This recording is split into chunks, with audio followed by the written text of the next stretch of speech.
Salut. Viens, on parle d'orchidées. Donc, si tu as suivi l'aventure, je suis arrivé en Floride.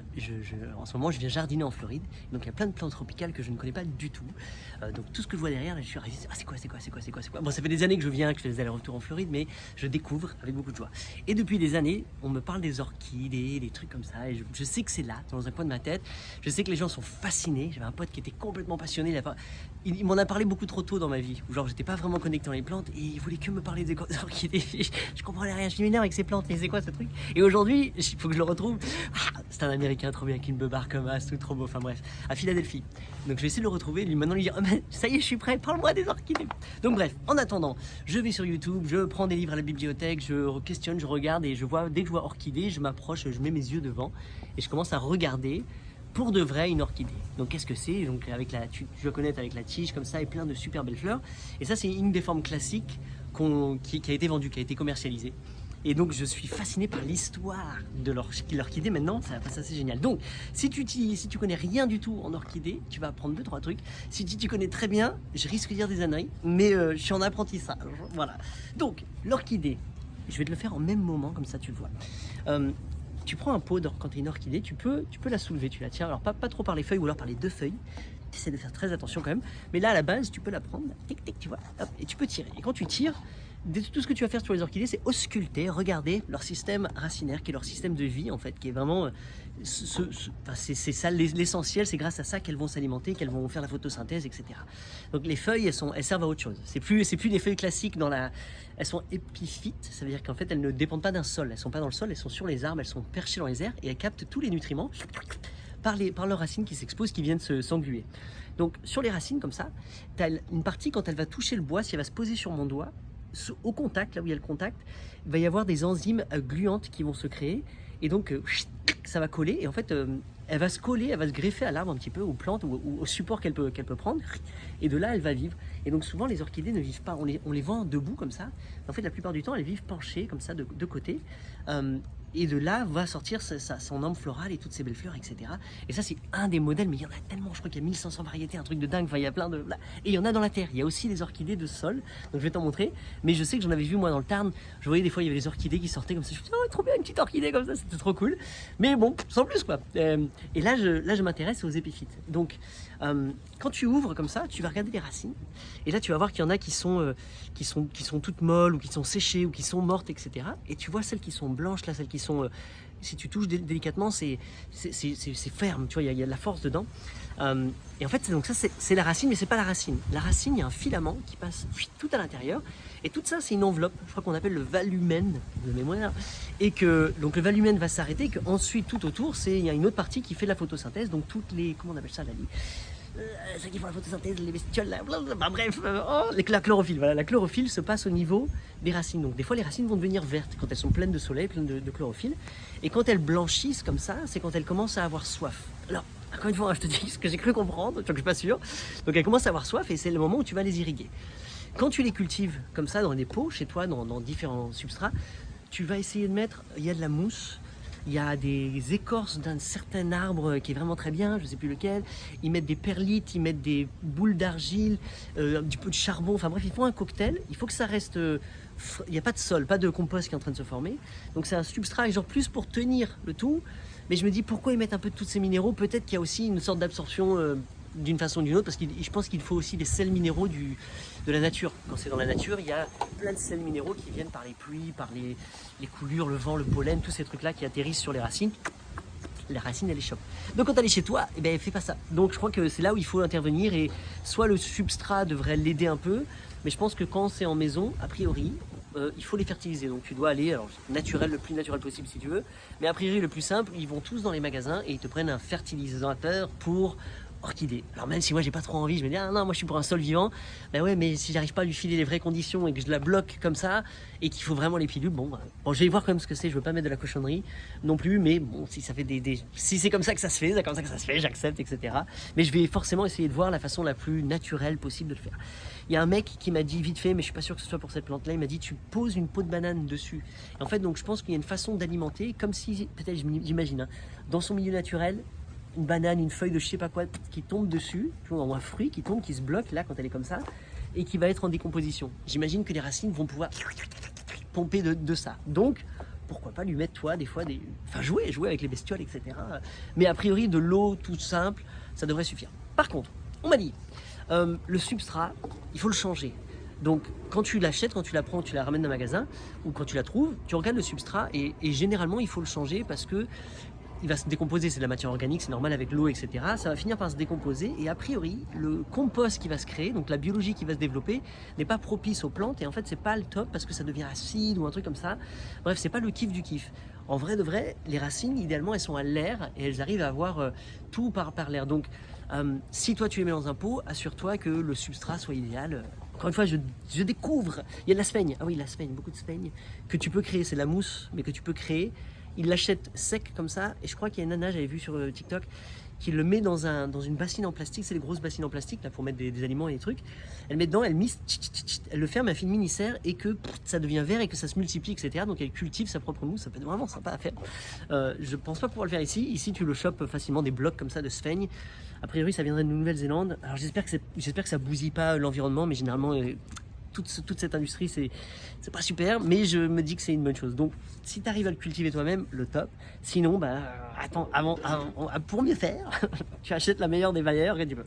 Bref, quand tu sors ta petite plante, bon, il faut désinfecter tout ça. En vrai de vrai, j'ai pas désinfecté. Bon, bref, si tu arrives à le désinfecter, à faire le mec propre, je te bénis, voilà, ça y est, elle est propre. Et tu viens et tu la tailles, tu lui enlèves les tiges mortes. Ah oui, les tiges là de. Parce que ça va partir à partir d'un moment, tu vois, la plante elle est comme ça. Elle fait pas beaucoup de feuilles, elle est dans l'économie des feuilles. D'ailleurs, celle-là, ma pattern, tu vois, c'est beau, hein, ça fait un beau pattern, mais elle n'est pas la rentrée même sans. Je crois pas que c'est sa couleur naturelle, donc je crois qu'elle manque de quelque chose va pas, elle me parle, elle me dit regarde-moi. Et c'est à moi de dire oula, qu'est-ce qui se passe ma grande. Donc là, moi je te dis, je vais la changer. Alors, attends, avant de te dire tout ça, pour de vrai, je suis pas chez moi, je suis chez mon beau-père, donc le papa de mon épouse. C'est son jardin, c'est ses plantes, ses trucs, et je viens là et je m'incruste un peu, donc je joue avec ses plantes, je chope des plantes à moi, que je mets, puis après je joue avec mes plantes, mais je joue un peu avec ses plantes. Donc là, en gros, j'ai pas vraiment la permission de prendre ça, mais je vois qu'elle a besoin de quelque chose. Il est sûr qu'il le fait très bien, mais en regardant, moi, derrière, je fais « Aïe, on peut mieux le faire, je vais te montrer comment on peut mieux le faire », enfin, ce que je crois. Donc, je le fais avec lui, mais en attendant de prendre tout ça, moi, je fais moi-même je prends moi-même mes... mince, il faut que tu vois le process que je suis en train de faire. Moi-même des orchidées, j'arrête pas d'en choper partout là, j'en prends partout, j'ai compris, je comprends un peu mieux, je les bouture, je les chope, je les pique dans les arbres, tout, enfin, j'arrive à mieux jouer avec elles. Donc tu regardes le système racinaire, après, alors ce qu'ils font à chaque fois, c'est qu'ils enlèvent tout ce qui est mort, tout ce qui est pas beau, tout ce qui est pas simple, voilà, tu enlèves. Il m'a dit un truc important, j'ai vu ça sur YouTube. Tu vois la partie blanche par exemple, imagine là la moitié c'est pourri, donc tu sens que c'est ça. Il faut pas recouper dans le blanc a priori, parce que ça lui referait une nouvelle plaie. Donc en fait il faut comme genre tu laisses le moins possible de pourri possible, le plus près possible, et ça va sécher, elle aura pas de problème. Si tu laisses le pourri, le mort, etc., ce qui se passe, c'est que ça va putrifier, ça va créer un truc constamment humide et puis une sorte de compost, mais pas super beau. Et la plante ne va pas aimer, a priori, ça peut presque l'intoxiquer. C'est une des raisons pour laquelle elles font ces couleurs. Donc, ce que tu fais, tu nettoies, et tu vois quoi. Donc là, je regarde. Bon, j'improvise. La première fois ici que je regarde comme toi, je connais pas, mais ça se voit, c'est intuitif. Il y a quand même. Tu feras peut-être quelques bêtises, sûrement comme moi. Je n'en ai pas encore fait, hein. Mais on taille dedans, on y va là. Tu vois, ça y est, tu vois, je sais pas si tu as une belle vue. C'est cool, c'est simple. Il y a une belle tige là, c'est cool. Tout ça c'est mort, tout ça c'est mort. Et donc ça libère de l'espace, ça permet à plus d'oxygène de passer. J'ai l'impression que ça lui fait du bien aussi à la plante. Même si la logique, moi je voudrais dire, mais non, elle est autosuffisante, elle crée son propre compost ici, son propre puits alimentaire. Dans les conditions dans lesquelles on les met nous, parce qu'on les domestique, non. Toute seule, elle se débrouille très bien. Avec nous, ça devient plus galère. D'ailleurs, dans la nature, je fais une pause historique.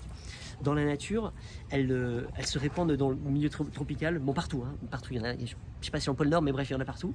Mais dans le milieu tropical, elle est abondante, elle fait vraiment sa life, c'est beau, etc. Et il y a des variétés qui ont complètement disparu parce qu'il y a eu une folie. Quand on a découvert l'orchidée, ils voulaient absolument les avoir. Alors je parle des Anglais. Les Anglais, peut-être que les autres gens du monde aussi, mais j'ai lu ça sur l'Angleterre. Les Anglais aimaient tellement les orchidées qu'ils envoyaient donc des missionnaires pour aller aller dans la jungle, etc., rapporter des orchidées, les ramener jusqu'en Angleterre pour pouvoir les acclimater, les domestiquer, vivre avec elles, etc.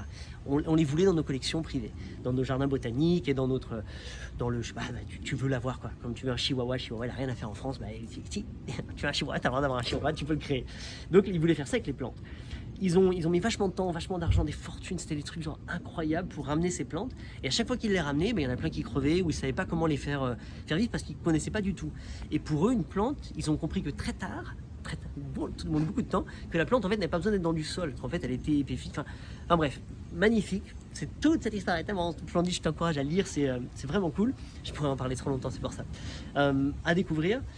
Et on a inventé plein de systèmes pour essayer de faire des serres, pour les transporter, etc. Et donc tellement ils ont été piochés dans les plus rares et il y a eu une sorte de surpiochage et jusqu'à ce que les bestioles soient, ces orchidées, certaines variétés soient complètement disparues ou ils ont saccagé des environnements. Bon, j'imagine qu'il y a toujours du positif avec, mais c'est l'idée du concept que en fait à vouloir les domestiquer, on n'a pas fait que du bien.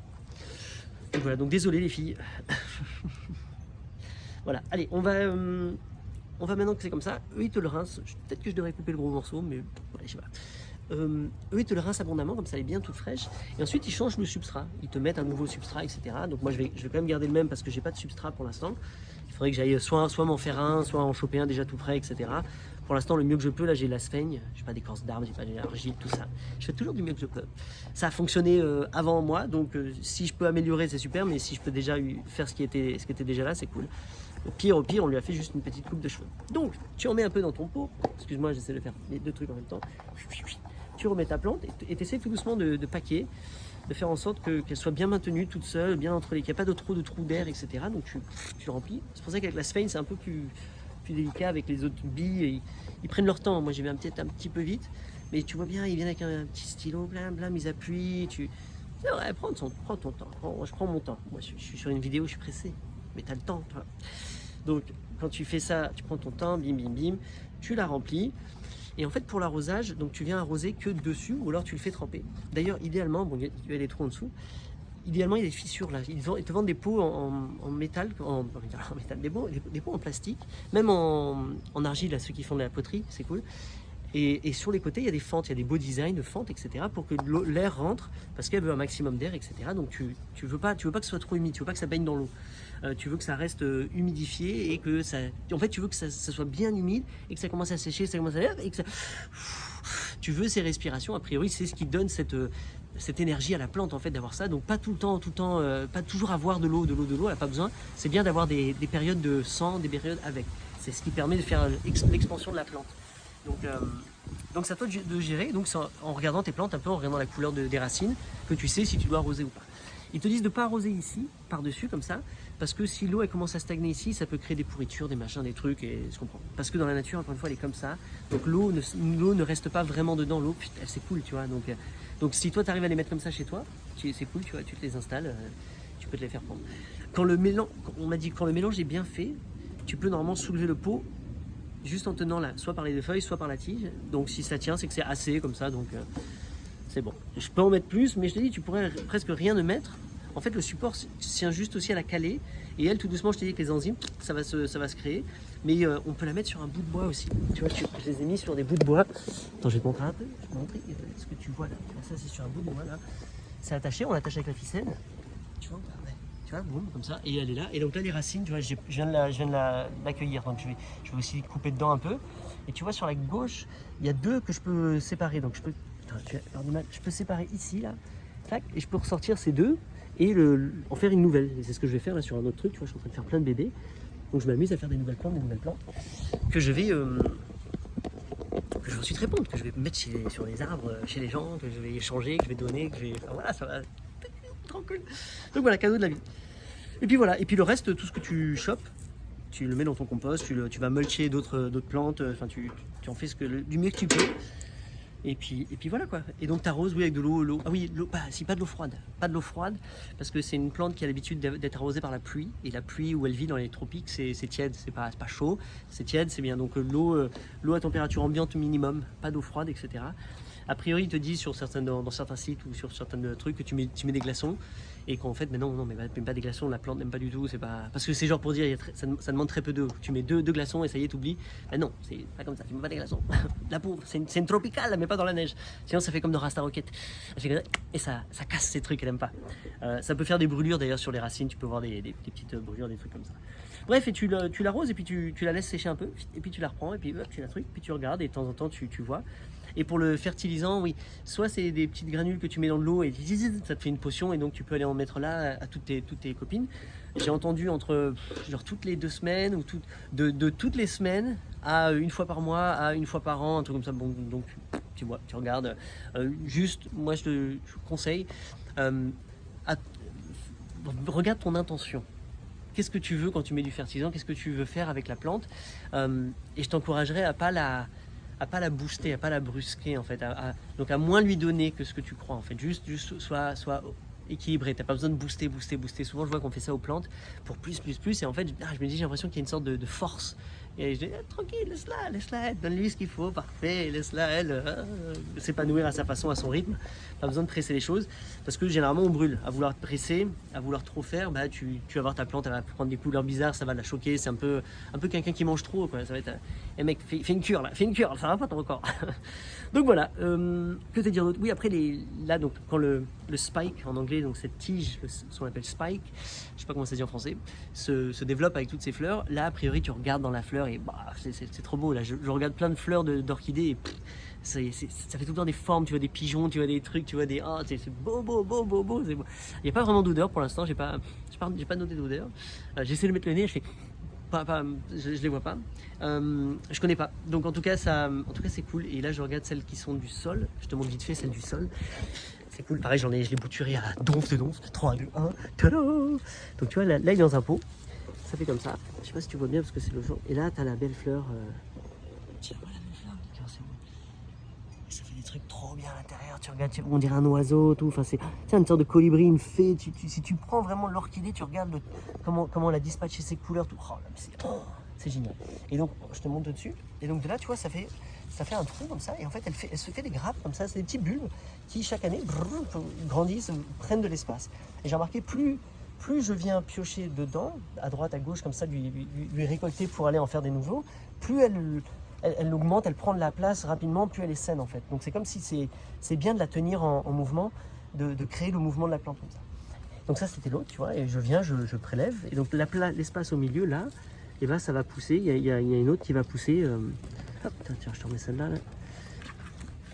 Ça va repousser ici, ça ressort, et moi j'ai plus qu'à prélever, et ensuite mettre dans mes petits pots là, tu vois, boum, j'en fais des plus grosses, des plus grands. Là je refais une autre nurserie. Là c'est des toutes petites qui peuvent partir. Là aussi tu vois pas, mais il y a un bulbe, il y a 2 bulbes là-dedans, tu vois, boum, c'est cool. Là celui-là il va partir aussi. Enfin bref, tu vois un peu de ding ding ding ding. Et voilà. Donc bon bah c'est voilà, début de l'orchidée. Je découvre, c'est cool. Je te montrerai, j'irai me balader là dans plein de parcs et tout, et j'irai filmer un peu plus sur les orchidées. Regarde, prendre des photos parce que c'est beau. Et toutes les autres plantes tropicales que je vais rencontrer, forcément ça me fait kiffer. Je te parlerai aussi je suis volontaire dans une superbe organisation qui plante des arbres, qui plante des milliers d'arbres natifs de Floride, des arbres fruitiers comme des manguiers, des litchis, des figues, qu'est-ce qu'ils font d'autre, des papayes, des starfruit, je sais pas, coconut, enfin bref, que des beaux trucs trop bien, quoi. C'est cool, avocats et d'autres buissons, d'autres plantes locales qui font des super belles fleurs, qui font venir les papillons, tout, etc. C'est magnifique. Donc voilà, je m'amuse à en planter. Ce matin, j'en ai planté 150, enfin j'en ai transplanté 150. Donc ils faisaient cette taille et je les ai transplantés dans un nouveau pot. Ce pot exactement, c'est comme ça, ce pot là, tu vois, cette taille de pot, et ils vont se réenraciner et ensuite ils vont être remis dans un pot plus gros et ensuite de là ils vont pouvoir être plantés gratuitement chez les gens. Et cette organisation plante gratuitement partout. Gratuit parce que c'est l'État, les villes qui financent, qui disent on a besoin d'arbres, hop, on vous les achète tous et vous les plantez, vous les donnez à tout le monde et il n'y a pas de souci, on est heureux avec. Donc le rêve, moi c'est mon rêve, c'est trop bien. Donc voilà. Bref, vive la vie et puis on se retrouve pour un autre blabla nature, plantes, etc. Ciao.